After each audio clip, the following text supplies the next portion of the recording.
What's up, nerds and nerdettes and wee little nerdlings all? To our buddy Big Johnny G, the two-gun Pixie presents Legendary Gaming! Alright, so we are very excited, we are very happy here, yes we are. It's my honor to bring to you a very special unboxing. What is in the Pixie's box? I can't wait to show you and myself the finished version of Escape from Dulce, the first part of the Secret Unknown Stuff series. I'll see you down at the table.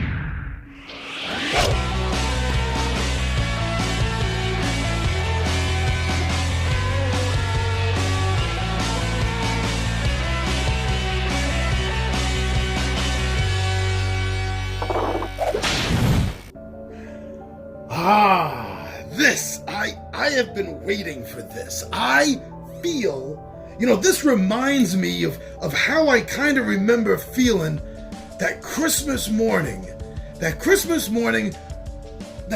first year that we just got swamped with Star Wars toys, the first round of all that, and I knew that one of those boxes in there was the Death Star playset. Now, that's how excited I feel.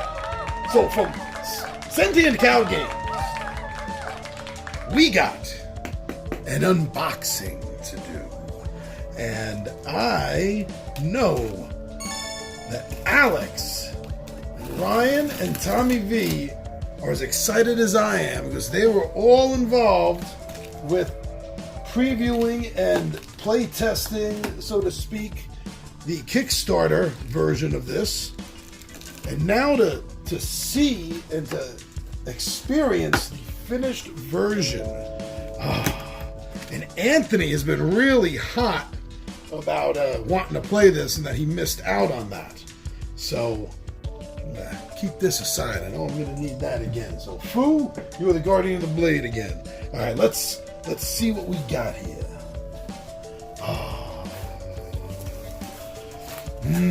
That cardboard smell.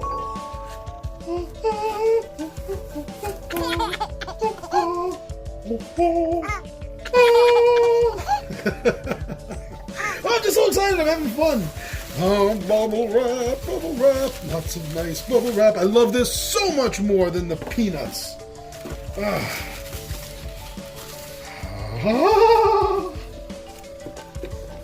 Oh, nice. Okay, the 2-in-1 pack. That's right. The Hidden Shrine of Ugamato and Joey Fixit's Wild Ride. Sort of like a prelude and an epilogue to the RPG style story that this base game is about. This will be its own unboxing. Now, the box.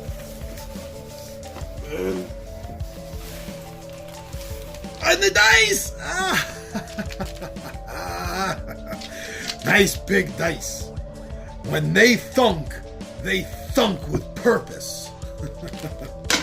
Hear that? And this will get out of our way. For now. There we go. This is a big block game. Now, look at that. Now, if you've watched any videos concerning this game, whether it was one of the two-gun Pixie videos or Sentient Cow's videos or someone else's videos, then you know the tower. Yeah, you know the Dulce base there, the Mesa. This will be. I will do a full unboxing of this. Just let me pause the camera and bring the camera back down to a more manageable level. Now that I got this out of the box and blocking the light.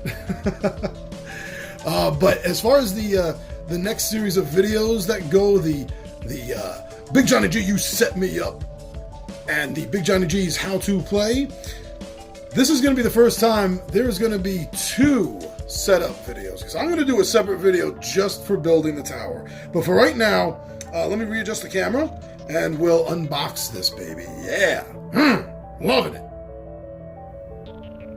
All right, so I know I heard something else when I put the box down, and I almost missed the plastic standees. All right, I got them. Put that off to the side. I still got this here off to the side for the moment. Now let's take a better look at this, right? Okay.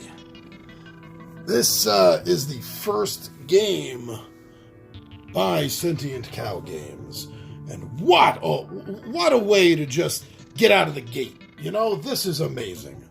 They did a really great job on this. The stories are fun. The light RPG feel is perfect. Okay, I'm trying to be extra super careful here.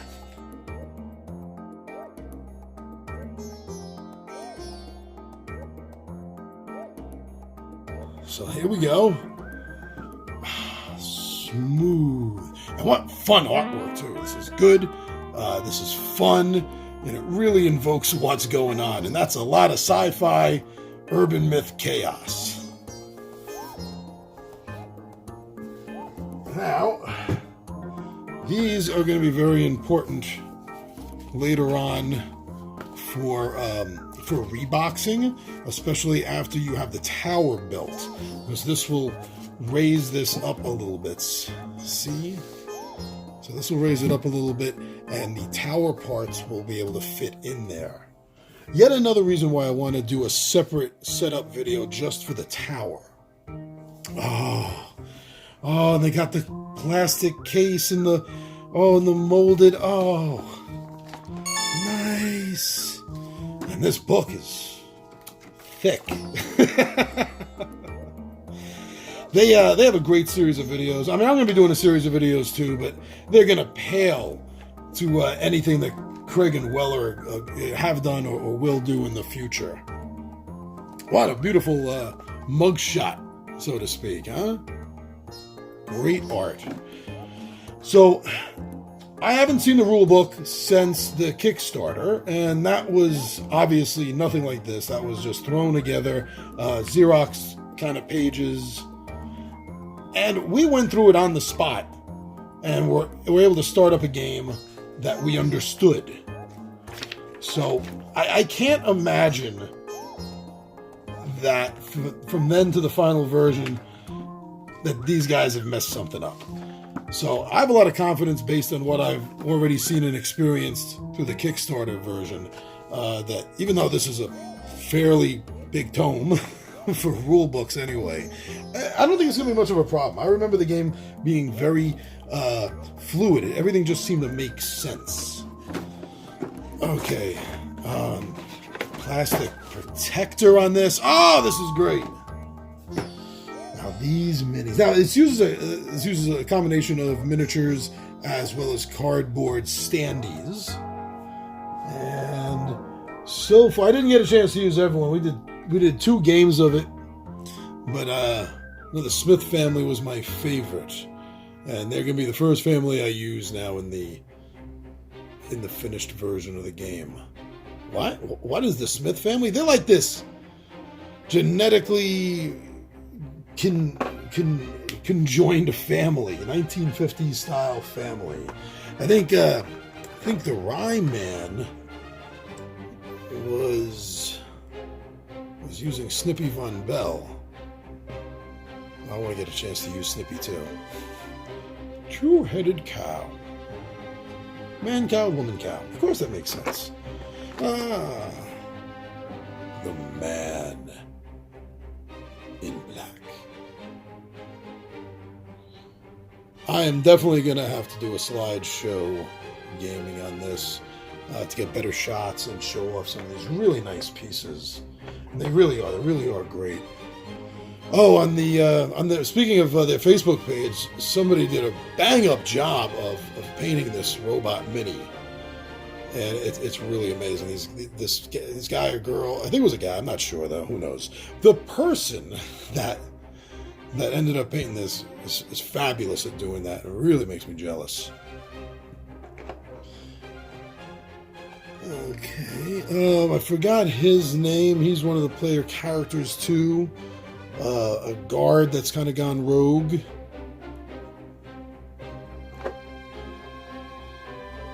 Henzoi, the samurai with a pistol. With probably a fully automatic pistol. Look at that.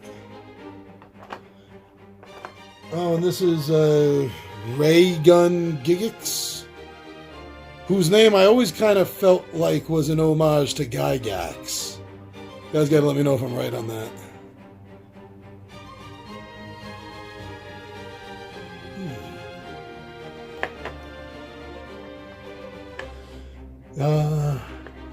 Oh no, wait a second. That wasn't. I was wrong. That's not. Oh, she's the, oh, she is. She's a mechanic. I can't remember her character. I'm sorry. This is the alien. This is the renegade alien.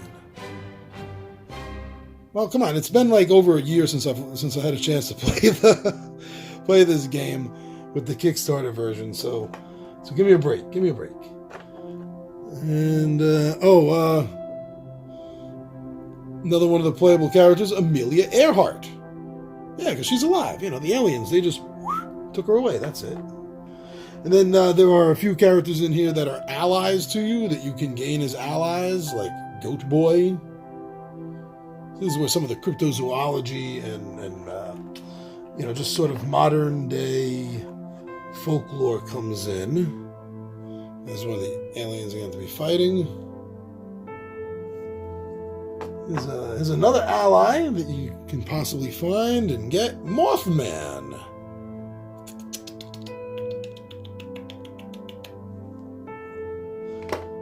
Blurry the Sasquatch. Remember him? An old friend. Blurry the Sasquatch. Another ally.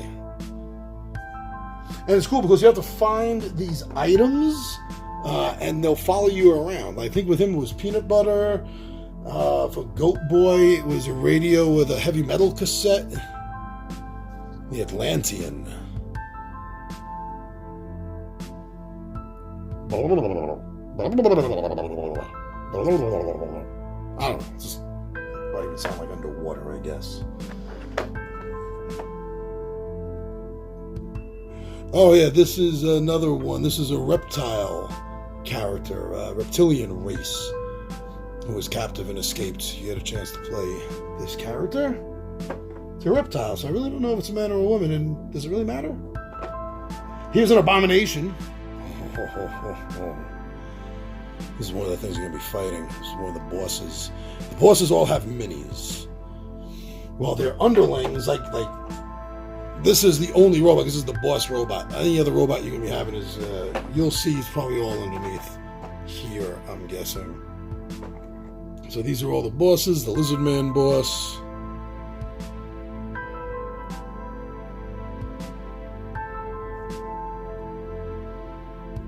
we go.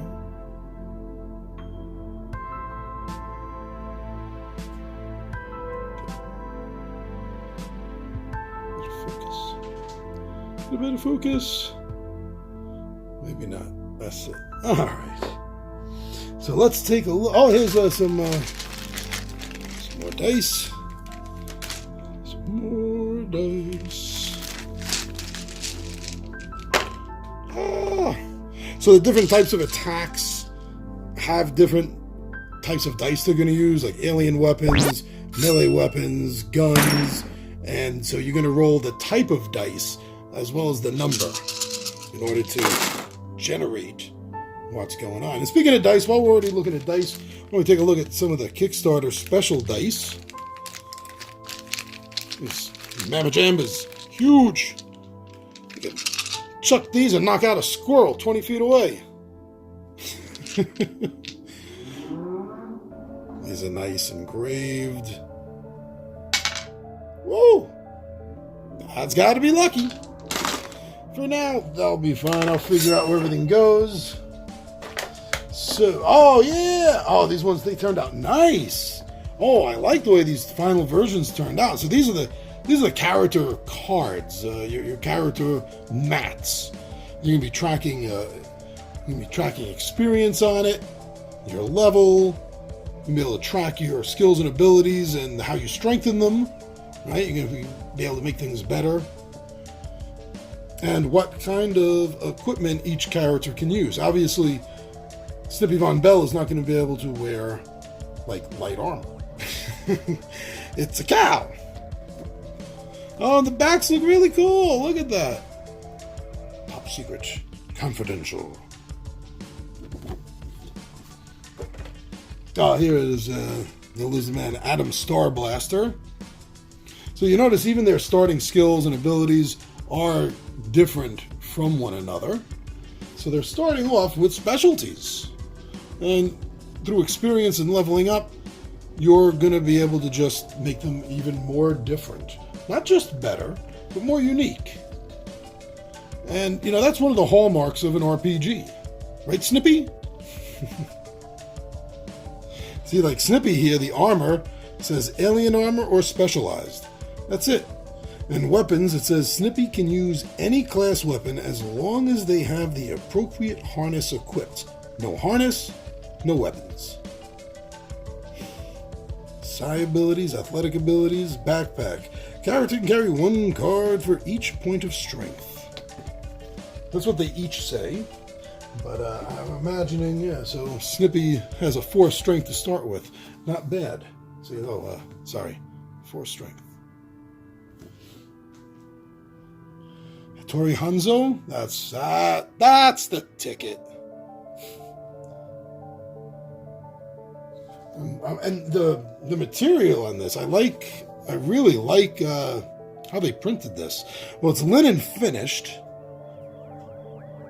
Oh, so the Dr. Donna Haskin. And when we did when we first played the game, the preview version of it, Ryman immediately pointed out a connection. Dr. Donna, any Doctor Who fans out there are going to know that. Dr. Donna, right? Little tip of the hat. Reb Buford. Yeah, so this is the guard that went AWOL, so to speak. Well, not AWOL, but they had to cryo him. No, he's escaped. He's looking for revenge. Reb Buford. Raylock Gylix.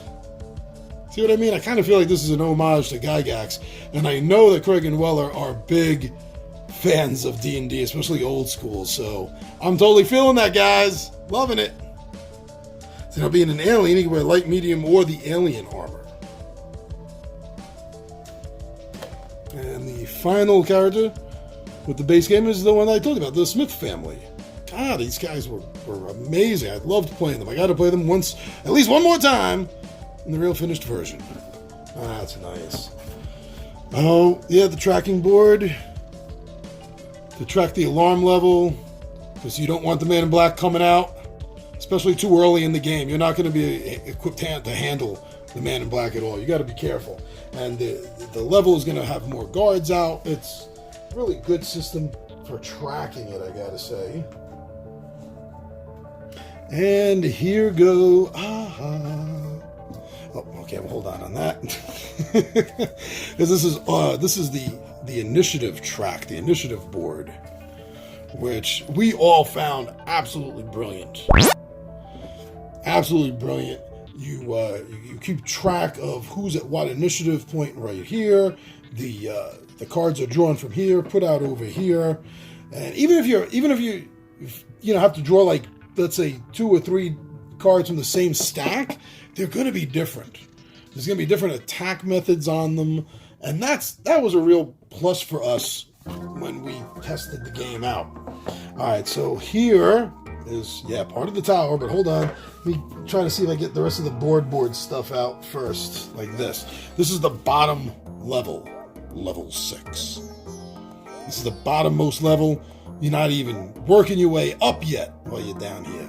That's the first step you got to do is get up to level 5. And there's 2 different sides to it, which kind of change the difficulty up a little bit, which is very interesting.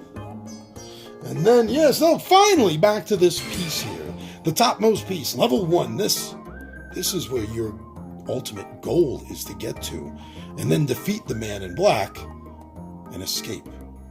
Well, at least escape until you take Joey Fixit's wild ride. Oh, God, it makes me think of Lance Link.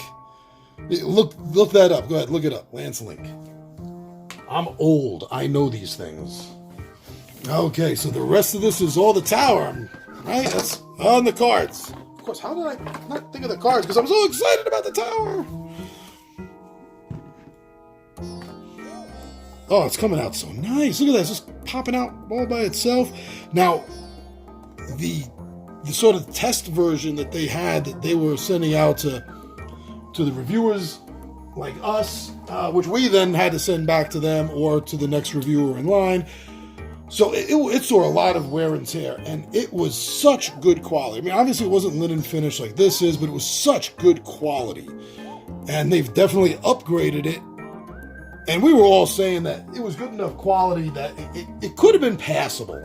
But no, they went the extra step, and they really strengthened it up without making it, too bulky. So here we begin to see some of the stacks, the stands, the legs. And there's different sizes to them. But we're going to get to that. Like I said, we're going to do a setup video just for building the tower. You see the legs are getting bigger. And these, by the way, these are the standees I was talking about. So the bosses are miniatures, and then you would use the standees for the minions. Same thing. Which is a great way to save money. Of course, everyone wants to see the minis. There's something about minis that's magical, but you don't need them. And this is a really interesting fix on that. Only the player characters and the major villains, the boss villains, and everyone else is standee. I think that's a really happy medium that you guys found over there at Sentient Cow for this. And, who knows? Maybe someday there will be an advanced pack of just miniatures for the minions that you guys sell separately. Who knows? Who knows? More of these nice big dice. These are like Scottish chucking stones. So, okay, so more. And so these are to track your level, your experience. Wasn't there a third thing that it tracks? Oh, your health. Yeah, so you got the health up here, the green. You got the level, you got the XP, and you got the 3 different colors. Yeah, it's great. It's great. I'm really glad they were able to do that with the extra colors, because that makes such a big deal. And this is great. Another amazing tray. I love these trays, but I'm so torn about them because you can never fit an expansion in. But still, they look so good, and they're so functional, and they're so great. But they can't fit an expansion. Oh, I'm so torn. Unless maybe this is space for expansion stuff. I don't know, is it? It could be. Oh, happy days. Callooh Calais. Oh, fraptious day. All right, let's take a look at some of these cards and call it a wrap. So we'll take a look at the larger cards here, which are the allies, and I'm thinking also maybe the bosses.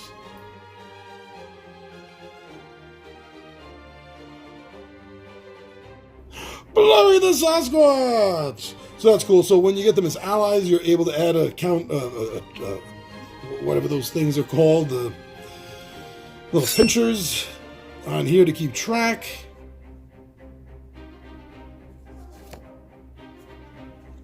Kaltar the Atlantean, Maury the Mothman, Mikey the Goat Boy.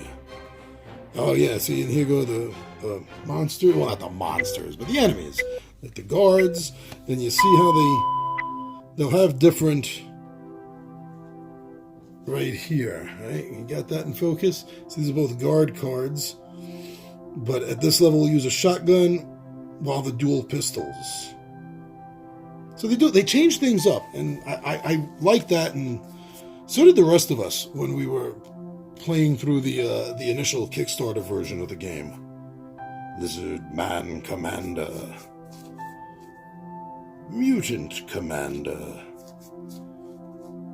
Robot. I didn't do that very good, did I? Robot Commander. Take 2. The Man in Black. 2, 3, 4. So you're never going to know which version of him is going to be coming out. Nice. Nice. And these will go right here because it's perfect. Yes! Yes! Thank you! Thank you! Cheat cards. Some people call them Player's Aid. Most people call them Player's Aid. Me and the Toy-Sided Warriors like to call them what they are. Cheat cards. Nice. I'll put this back in order when I'm done. Alright, let's take a look. So these are... okay, so these are some of the monsters, the enemies. The Dulce guards.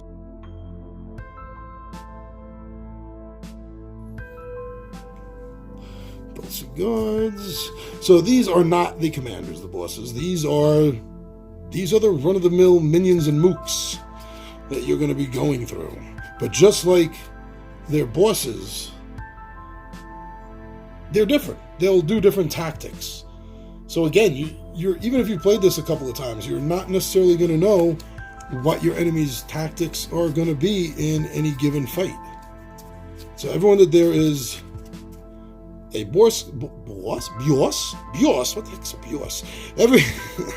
Every boss card there is, they have their own minions, and they're generally run by the levels. Like the lizardmen at the lowest, then the aliens, then the guards, I think, and then the aberrations and the robots. I think, therefore I am. That's all I know. So these are encounter cards for different levels. Right there. And I will just show one because I don't want to give anything away. And the one I'm showing is the one that was visible in the back of the plastic. We get in focus. Land of the Lost Lizards. Yikes! What are the lizardmen doing this far from home? Will they remain peaceful and trade with you, or lose control of their emotions and attack? And depending on the condition, it will change the number. So the game definitely has a built-in sliding mechanism for how tough it is, which was another thing I remember that we really enjoyed from it. So I'm more of the cards. See more of the encounter cards. You can leave that then. You know what that looks like. And we'll open up one of these 3 equipment. Show something off quickly. See it? There you go. That was nice, wasn't it? No, okay. This was...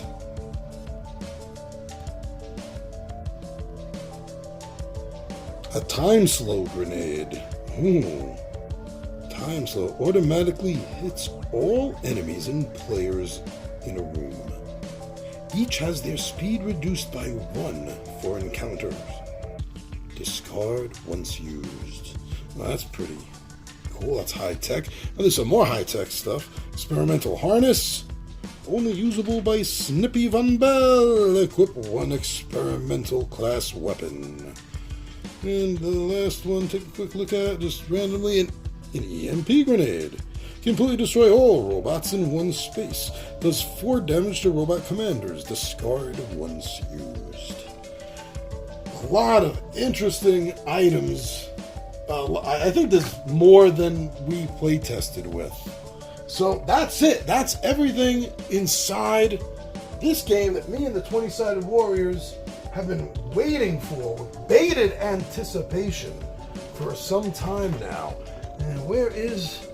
I can't even find everything I had. I'll show you all. Throw it back down and show everyone. Here, this is good. let's take a look at the Smith family as we close this out. So this was really great. Like I said, there's going to be 2 setup videos, my friends. One for the tower and one for the rest of the game. So take a look for that. Those 2 videos will be going up tomorrow, actually. All right. Thank you for checking this video out, everyone. Thank you for subscribing to Gun Pixie. Thank you for liking. Thank you for commenting. Thank you for sharing our videos. Thank you so much. I'm your buddy Big Johnny G for 2 Gun Pixie presents Legendary Gaming. And my friends, I am out of here.